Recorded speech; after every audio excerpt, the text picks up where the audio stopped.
The best stories I've done haven't been from me digging. It's been from a whistleblower who's given me everything, so I didn't have to dig. Yeah.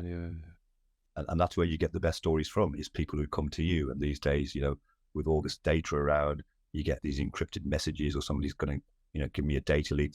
A few weeks ago, somebody gave me some data from Jaguar that had been leaked about their workers. So there's a story, data leak from Jaguar. So yeah, there's all kinds of interesting stuff going on. So one question that's got the better of me, because as I mentioned, we work in tech, so data, so what are the parameters around data? So obviously this person leaking the data, technically Jaguar have suffered a data breach. Yeah. And then you handling that data, so I don't know, I'm not actually aware, but how does that work? And so forget Jaguar, for whatever company it was. Yeah. Can they do anything with you handling that data, considering it's theirs technically? But I guess the kind of the voice in my head is also saying there's some type of public benefit of that data being in your hands. So does that outweigh the private then? So the golden rule that underpins investigative journalism is, if it's in the public interest. Now, this is very important, not of the public interest, but in the public interest. So lots of things are of public interest. People want to know what color David Beckham's hair is. That's of public interest. But is it in the public interest for them to know what David Beckham's going to wear tomorrow? No, it isn't. They can live without knowing that. Yeah. So for us, if something is in the public interest, like we're exposing wrongdoing, we're exposing hypocrisy, we're exposing corruption, then anything goes. I can override any data laws, I can override any defamation laws, as long as it was in the public interest, and I can demonstrate that it was done in the public interest. So in this instance, if Jaguar had found out that I had got a copy of this before I'd printed it, they could try and get an injunction. I would go before a court now, a judge in a county court, and say, and give my argument as to the public interest. It's in the public know that Jaguar doesn't have safety when it comes to their data, that their data is easily breachable. That's in the public interest to know that.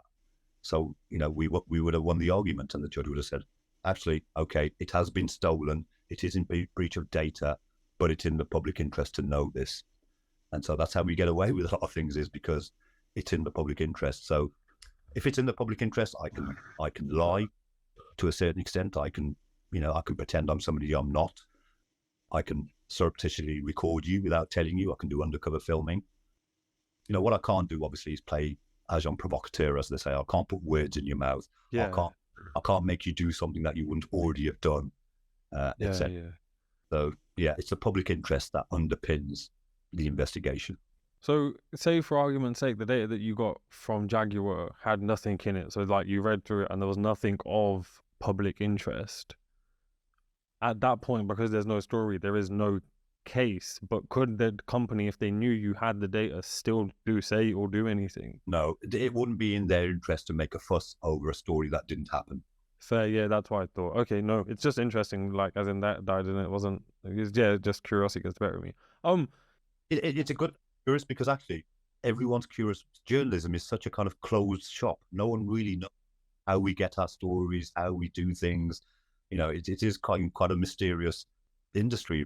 So over your 30 years, I'm sure you've spoken to a hell of a lot of people and had to do a lot of research and door knocking. Are there any people who stick in your mind still? Is there anyone that you're for whatever reason, good or bad? As in, I'm not necessarily after the best story. I'm just after kind of someone you're you know what? I sat in a room with this person and I don't know, you could have been I felt warm. You could have been the hairs on the back of your neck stood up. But there is a couple. I mean, again, I can't remember. I've met thousands of people. A lot of them would have left their mark somewhere. But the ones that stick out. So my specialisms as a journalist are crime and terrorism and extremism. All the toxic stuff, the interesting stuff. I like violence and terrorism and things like that. So the people that stick out for me are two people that governments would label terrorists. The first one being a guy called, and forgive me, I forget his first name, but he's a Sikh Khalistani. Daljit Singh Bittu, I think it is. Bittu is certainly the surname. And I did a Radio 4 documentary back in 2006, something like that, maybe even earlier, about the International Sikh Youth Federation being banned by the UK under the Terrorism Act, and but also being banned. And as part of it, I went to India to, speak to police officers there, to speak to militants there, ex-militants, etc. And I remember it was very much a cloak and dagger kind of affair. We had to meet in a certain place and whatever. And I think he was possibly still even wanted for something at the time. He may even been on the run. And I was expecting a kind of, hardcore, hard type of guy who's going to be kind of all shouty and, very passionate and whatever. And it was the opposite. I came across somebody who was very charismatic.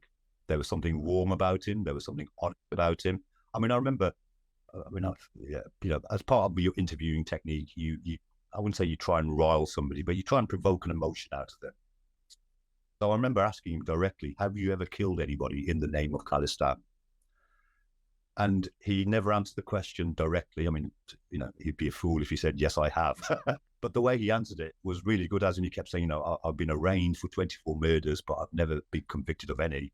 So he's kind of left it in the air, and he just handled himself really well. For somebody who hasn't had any media training, I imagine, and English is not his first language, he batted me off really well and held his own. And he was very loving. I just got this really warm sense from him. He obviously realised you're a Sikh as well. You're from Britain. You're a journalist. He was quite commendable about me. Well, it's good to see Sikhs doing well. We're working for the BBC, etc., etc. And all of his arguments were reasonable arguments, were reasoned arguments. But it was the charisma. That's what it was. What were some of the kind of points that you put forward? Because for argument's sake, I never knew, and this is why I enjoy doing what I do, because I never knew that you've sat down with this person. And I've just quickly, whilst you were talking, Googled it, and I found the transcript. And so obviously, once we go off, once this is finished, I'm going to go off and read it, because this sounds amazing. But for someone, I think, the biggest difference between kind of my generation and your generations is that we grew up in a period post 84. And I think for the Sikh community, 84 is a massive cultural shift for our community. And I think one thing is, I can personally say I got into history because of not into history, but into Sikh history because of the 20th anniversary of the 84 attacks. And there was an exhibition at the local Gurdwara, and just the images just kind of were seared, and they are still seared into the back of my brain. And so for someone who's actually sat in a room and had to have a kind of a very direct conversation with someone who is central to the movement, what were some of the points that he put forward? I mean, you're right. There's a certain. I mean, you're right. There's a certain air of authority for somebody who's been there, seen it, done it, was there. And, he was a bit of a poster boy for the whole Khalistan movement. He's a young, strapping, good-looking man, photogenic, speaks well. And it was just the very matter-of-fact way he spoke about things. We never started this. We didn't ask for this turmoil. We didn't want to kill Gandhi. We didn't want our temple to be, taken over by the army. We were helpless. We were driven into this.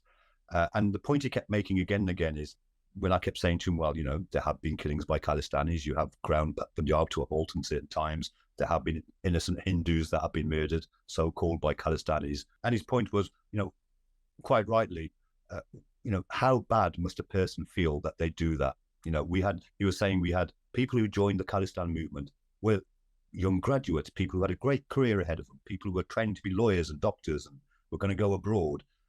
Just imagine how emotional they felt that they threw away their futures to basically possibly die and maybe not even see the fruits of their, labor. And that really struck home to me that actually, they must have been very troubled. They must have been very angry. They must have been very passionate to abandon their own lives and take this path where they don't know where it's going to lead them. It's going to lead to them leaving their families. It's going to lead to divisions, etc., etc. So I thought the cause must have been strong. And that was his main point, that, okay, you're right, there may have been some wrongdoings, but just think, what drove these young men to do this? Things must have been really bad for them to have done this. And I hadn't really thought about it like that before, I suppose. A lot of people who view the movement view it as one kind of huge ideological block. And one thing that I found is that there is a movement, but it's made up of loads of different groups and factions, and some people are just completely independent. As in, as you were saying, like there might be some dude who was training to be a lawyer and something's happened or whatever. Not just with the person you sat with Diljit Singh Bittu, I think you said his name was. Yeah. All right, so that's the end of another episode. I hope you guys enjoyed this as much as I enjoyed putting it together. If you want to support the work that I'm doing, then consider becoming a Patreon member or a YouTube member via the links in the description below. Thank you for tuning in. Hopefully I'll see you in the next podcast episode. Bye.